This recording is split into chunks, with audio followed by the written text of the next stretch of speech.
إن الحمد لله نحمده ونستعينه ونستغفره ونعوذ بالله من شرور أنفسنا وسيئات أعمالنا من يهده الله فلا مضل له ومن يضلل فلا هادي له وأشهد أن لا إله إلا الله وحده لا شريك له وأشهد أن محمدا عبده ورسوله لا نبي بعده.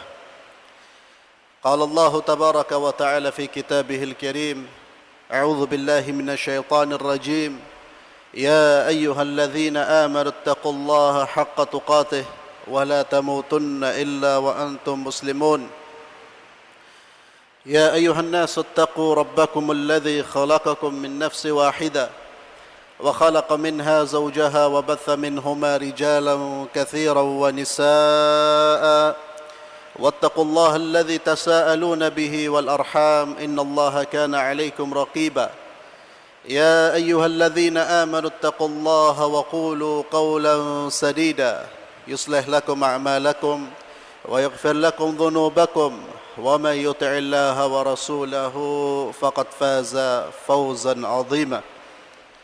أما بعد، معاشر المسلمين, jamaah sidang salat Jumat rahimani wa rahimakumullah. Usikum wa nafsiyal khati'al mudhniba bitaqwallah faqad fazal muttaqun. Jamaah sidang salat Jumat yang dimuliakan Allah Subhanahu wa taala, pada kesempatan yang mulia ini saya ingin menyampaikan 7 wasiat Rasulullah sallallahu alaihi wasallam kepada umatnya. Sekalipun wasiat ini adalah wasiat yang disampaikan Nabi kepada sahabatnya Abu Dzar Al-Ghifari, akan tetapi tentu tidak hanya terbatas kepada Abu Dzar, akan tetapi juga kepada umatnya yang lain. Karena setiap wasiat, perintah, petuah dari Rasulullah sallallahu alaihi wasallam semuanya adalah untuk umatnya. Sekalipun kadang-kadang wasiat tersebut disampaikan kepada pribadi-pribadi tertentu. Hadis ini hadis yang mencatat 7 wasiat Rasulullah sallallahu alaihi wasallam dicatat oleh Imam Ahmad dalam kitab Musnadnya dari Abu Dzar radhiyallahu tabaraka wa taala an. Sahabat Abu Dzar berkata, "Ausani khalili sallallahu alaihi wasallam bisab'in." Kata Abu Dzar, aku diberi wasiat oleh kekasihku, yakni Muhammad sallallahu alaihi wa ala alihi wasallam, dengan 7 perkara. Kata-kata wasiat di sini menunjukkan pentingnya 7 perkara tersebut.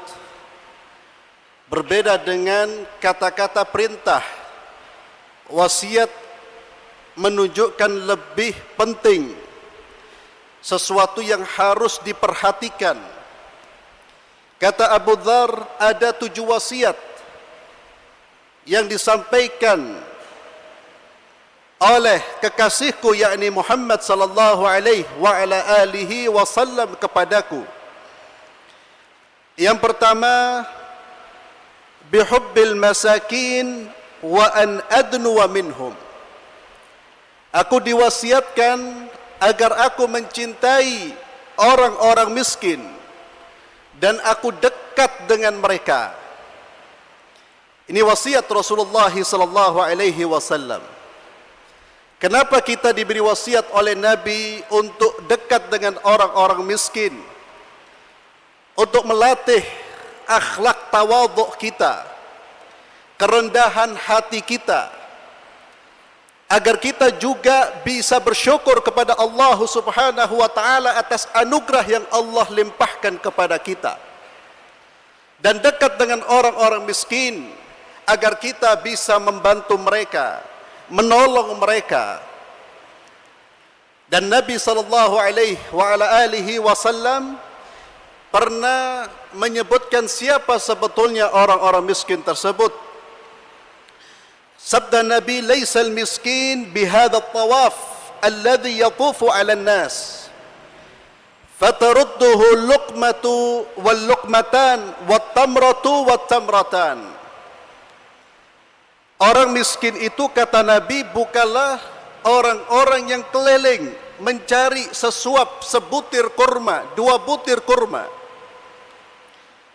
Akan tetapi orang miskin itu, kata Rasulullah sallallahu alaihi wasallam, alladzi la yajid ghinan yughni.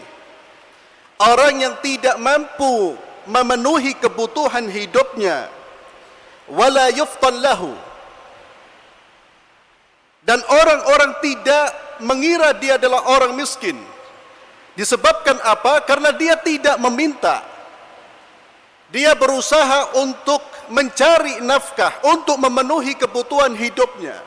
Dia bekerja, dia tidak pernah menunjukkan kefakirannya di hadapan manusia. Dia hanya menunjukkan kefakirannya di hadapan Allah Subhanahu wa taala.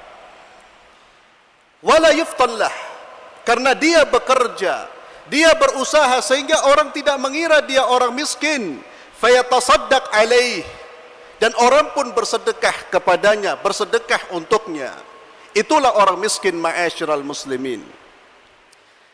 Jadi orang miskin adalah orang-orang yang berusaha mencari nafkah, orang-orang yang bekerja, bukanlah orang-orang yang sengaja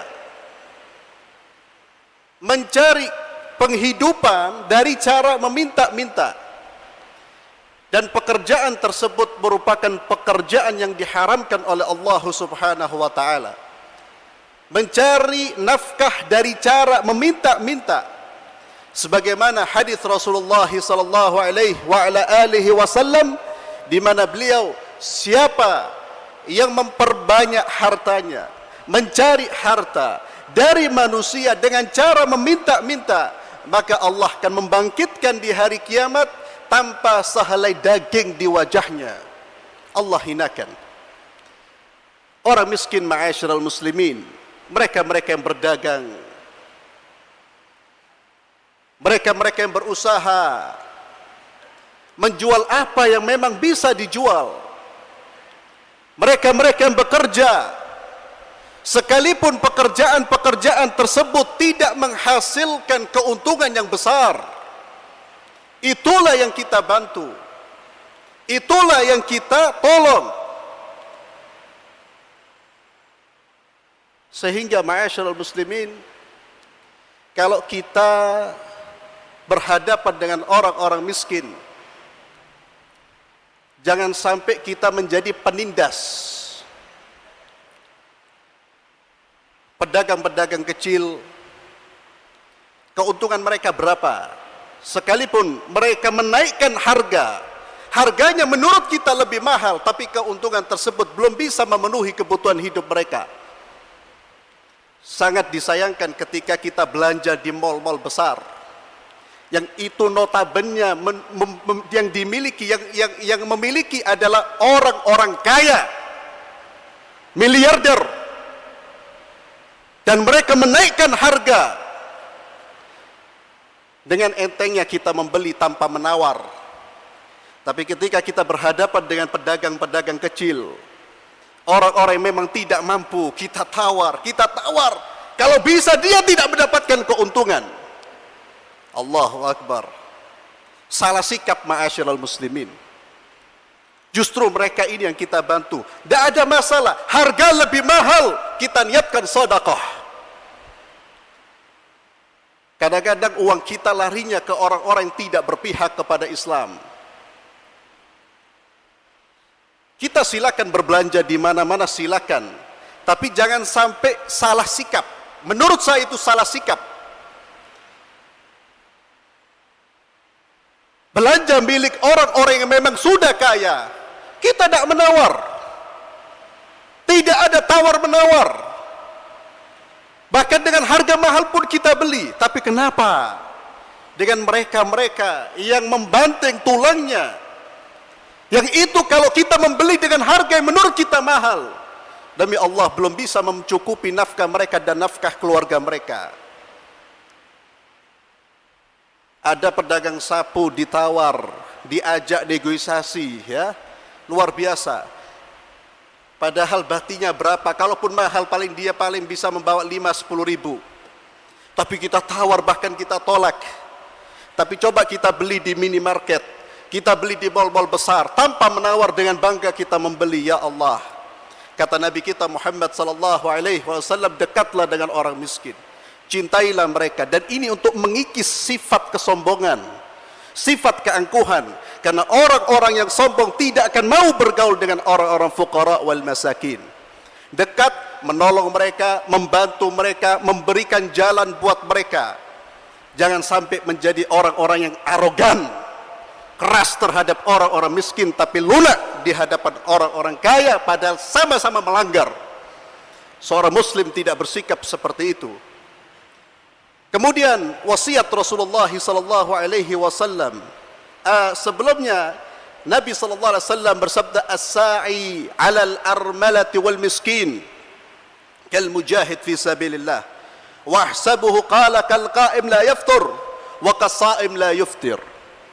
Orang yang berusaha membiayai, membantu armalah, para janda, wanita-wanita yang ditinggal mati suaminya, yang mana mereka tidak mendapatkan pemasukan. As-sa'i alaihim, orang-orang yang berusaha membantu mereka, wal miskin, dan orang-orang miskin. Dan membantu orang miskin tidak hanya selalu kita memberi uang dan uang, tapi kita memberi kemampuan, kita membuka jalan buat mereka. Itu salah satu bagian dari membantu mereka. Kata Nabi, orang yang membantu para janda, membantu orang-orang miskin, kal mujahid fi sabilillah, pahalanya sama seperti orang yang berjuang di jalan Allah subhanahu wa ta'ala. Bahkan kal qa'im la yaftur, seperti orang yang selalu sholat, tidak pernah berhenti sholat. Wa qas-sha'im la yuftir, bahkan seperti orang yang berpuasa yang tidak pernah berhenti dari puasanya. Fadilahnya besar. Ibadah-ibadah sosial itu fadilahnya besar. Ini harus kita perhatikan juga. Ada saudara kita yang berkali-kali umrah, haji ratusan kali. Di tengah-tengah keluarganya ada orang yang membutuhkan uang, tidak mampu membiayai sekolah anaknya, dia menutup matanya. Padahal kalau dia cerdas dan dia memahami hakikat agama ini, dia akan membantu orang-orang fuqara, membantu keluarganya, daripada dia beribadah yang itu manfaatnya kembali kepada dia sendiri. Saya tidak mengatakan umrah yang sudah umrah tidak boleh, tidak, tapi dari aspek pahala lebih besar membantu saudara-saudara kita berdasarkan hadis Rasulullah SAW. Kemudian wasiat yang kedua, ma'asyiral muslimin, wa an anzur ila man huwa asfala minni wa la anzur ila man huwa fawqi. Kata Nabi, kata Abu Dzar, aku diperintahkan untuk melihat orang yang lebih miskin dari saya dan tidak melihat orang yang lebih kaya dari saya dalam soal materi. Tujuannya apa, ma'asyiral muslimin? Agar kita bersyukur kepada Allah subhanahu wa ta'ala. Nabi ingin membantu kita bagaimana cara bersyukur kepada Allah. Lihatlah orang-orang yang lebih rendah dari aspek materi. Lihatlah orang-orang yang lebih miskin dari kita. Seringkali ada sebagian saudara kita yang mengeluh, saya tidak punya ini, saya tidak punya itu. Padahal apa yang dia miliki kalau dinilai dengan rupiah tidak akan mampu orang menilainya. Siapa yang bisa menilai kedua mata kita? Siapa yang bisa menilai harga kemampuan memandang kita? Siapa yang bisa menilai kemampuan rasa yang kita miliki? Kemampuan rasa, bukan lidah, rasa saja. Itu nilainya luar biasa. Adakah orang yang mau jadi miliarder tapi tidak bisa merasa apapun? Ma'asyiral muslimin, kemampuan kita merasa manis, asin, Allahu Akbar itu nikmat azimah. Kenapa masih mengeluh? Kenapa kita seakan-akan masih menggugat Allah Subhanahu wa taala? Maka Nabi menyuruh kita memperhatikan, perhatikan. Belum punya kendaraan roda 4, alhamdulillah saya punya kendaraan roda 2. Saudara saya, jangankan kendaraan, rumah tidak punya. Lihatlah orang-orang yang lebih rendah kedudukannya dibanding kita. Kemudian yang ketiga, wa an asila rahimi wa in jafani. Aku diberi wasiat oleh Rasulullah agar menyambung tali silaturahim walaupun mereka berbuat buruk, berbuat jahat kepadaku. Dan inilah hakikat menyambung tali silaturahim. Yang disebut penyambung adalah orang-orang yang menyambung hubungan yang terputus. Kalau hubungan tidak ada yang terputus, namanya bukan menyambung. Kalau kita berbuat baik kepada kerabat yang memang dia berbuat baik kepada kita, apalagi dia punya jasa kepada kita, itu namanya bukan menyambung, hanya mempererat, hanya memperkuat. Sayyiduna Muhammad sallallahu alaihi wa ala alihi wasallam menjelaskan hakikat ini. Beliau bersabda, laisal wasil bil mukafi walakinnal wasil man inqati'at rahimu wasalah. Kata Nabi, orang yang disebut menyambung tali silaturahim itu bukanlah orang yang mukafi. Mukafi itu balas jasa. Bukan orang yang berbuat baik kepada kerabat yang sudah berbuat baik kepada dia. Itu bukan menyambung namanya. Itu mukafi, dia balas jasa. Tidak ada yang istimewa. Tapi yang disebut menyambung adalah dia menyambung hubungan yang terputus. Kerabatnya tidak mau menyambung hubungan, dia berusaha menyambung. Kerabatnya berbuat buruk kepada dia, dia tidak membalas dengan keburukan. Dia berusaha untuk memberi kebaikan, karena dia sadar dia berbuat bukan karena ingin mendapatkan balasan dari mereka. Karena seorang muslim sadar, seorang mukhlis sadar, dia berbuat karena Allah. Orang yang berbuat karena Allah, dia menutup kedua matanya. Dia tidak melihat apa balasan apa yang saya dapat. Hatinya hanya berfokus kepada Allah. Hadzal mukhlis. Sehingga dia berbuat baik dibalas dengan keburukan. La nuridu minkum jazaan wala syukura. Innama nut'imukum liwajhillah. La nuridu minkum jazaan wala syukura. Kami memberi makan kalian liwajhillah. Kami tidak berharap ucapan terima kasih wala balasan. Hadzal mukhlis. Itu orang yang hidupnya untuk Allah, matinya untuk Allah. Dia menutup mata dari apa yang dilakukan oleh manusia terhadapnya. Yang penting saya berjalan di jalan Allah. Mohon maaf saudara-saudara kita, ada yang saya berkata, saya tidak akan nyambangi rumah saudara saya. Kenapa? Dia tidak pernah datang ke rumah saya. Berarti Anda sama. Anda belum punya karakter yang baik. Nabiullah Isa alaihi salatu wassalam, beliau memberikan nasihat, laisal ihsan an tuhsin man ahsana ilaik, walakinnal ihsan an tuhsin man asa'a ilaik.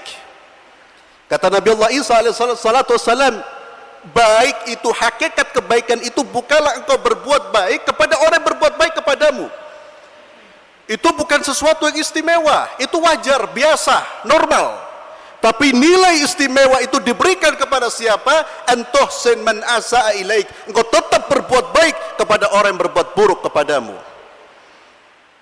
Jadi perhatikan hubungan tali silaturahim, ma'asyiral muslimin. Jangan membalas keburukan saudara kita, kerabat kita dengan keburukan yang sama. Barakallahu li wa lakum fil Qur'anil azim wa nafa'ani wa iyyakum bima fihi minal ayati wadh-dhikril hakim wa taqabbalallahu minna wa minkum tilawatu innahu was-sami'ul alim.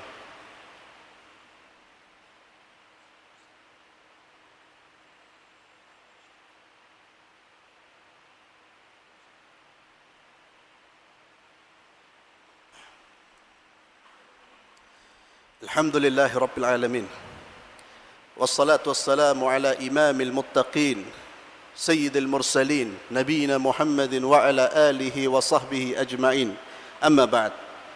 Wasiat yang keempat, ma'asyiral muslimin, wa an ukthir min qawli la hawla wa la quwwata illa billah. Kata Abu Dzar, aku diberi wasiat oleh Nabi agar memperbanyak mengucapkan la haula wa la quwwata illa billah. Dan ini zikir yang akan menciptakan tanaman-tanaman di surga kelak. Kalimat la haula wa la quwwata illa billah. Aku diperintahkan untuk memperbanyak mengucapkan kalimat ini. Tapi ucapan kalimat ini, ma'asyiral muslimin, ucapan zikir ini tentu tujuannya agar kita memahami, memaknai, sehingga kita menjadi orang-orang yang selalu bergantung kepada Allah. Karena kalimat la haula wa la quwwata illa billah, tiada daya dan tiada kekuatan kecuali dari Allah Subhanahu wa ta'ala. Manusia tidak mampu menciptakan kekuatan. Kekuatan yang dimiliki oleh manusia berasal dari Allah. Jika Allah mencabut kekuatan tersebut, maka mereka tidak akan memiliki kekuatan. Ini kalimat tauhid, kalimat yang mengajarkan kita untuk melepaskan segala macam ketergantungan dari selain Allah Subhanahu wa ta'ala. Kita hanya bergantung kepada Allah Subhanahu wa ta'ala, sebagaimana ikrar yang senantiasa kita baca, yang selalu kita ulang di dalam salat kita, iyyaka na'budu wa iyyaka nasta'in. Hanya kepadamu ya Allah kami menyembah. Makna menyembah, ma'asyiral muslimin, bukan hanya salat di masjid. Makna menyembah adalah ketundukan dan kepatuhan dimanapun kita berada terhadap hukum Allah Subhanahu wa ta'ala. Itu artinya ibadah. Hanya kepadamu ya Allah, bukan kepada pemimpin saya, bukan kepada ketua saya. Jika mereka bertentangan dengan aturanmu ya Allah, iyyaka, hanya kepadamu ya Allah aku menyembah. Karena kita adalah hamba Allah, bukan hambanya makhluk. Yang menciptakan kita Allah, yang memelihara kita Allah, yang menafkahi kita Allah, bukan manusia. Sehingga dia melepaskan segala macam ketergantungan. Dia hanya berharap, berbuat dan meletakkan ketergantungannya hanya kepada Allah Subhanahu wa ta'ala. Karena Allahus Samad. La haula wala, itu makna dari kalimat la haula wala quwwata illa billah. Jangan sampai kita mengucapkan la haula wala quwwata illa billah, tapi ibadah kita serahkan kepada makhluk, ketundukan kita serahkan kepada makhluk, hati kita bergantung kepada makhluk, maka ucapan-ucapan tersebut adalah ucapan yang tidak bernilai. Karena ucapan yang kita ucapkan harus diselaraskan dengan hati dan amal perbuatan. Kemudian yang kelima, ma'asyiral muslimin, wa an atakallam bimuril haqq. Aku diberi wasiat oleh Rasulullah agar menyampaikan kebenaran sekalipun pahit, agar menyampaikan kebenaran sekalipun dibenci oleh manusia, agar menyampaikan kebenaran sekalipun saya harus turun dari jabatan saya. Kalimatul haq, manusia yang hidup di atas kebenaran, membela kebenaran, dialah manusia yang sesungguhnya. Tapi manusia yang hidup hanya karena uang, hanya karena syahwat, maka itu adalah bangkai yang tidak layak untuk hidup. Dia akan menjadi sampah masyarakat. Bedanya kita dengan hewan, ma'asyiral muslimin. Kalau manusia punya tujuan, yaitu beribadah kepada Allah, mengabdi kepada Allah, mencintai Allah, memakmurkan bumi ini sesuai dengan aturan Allah.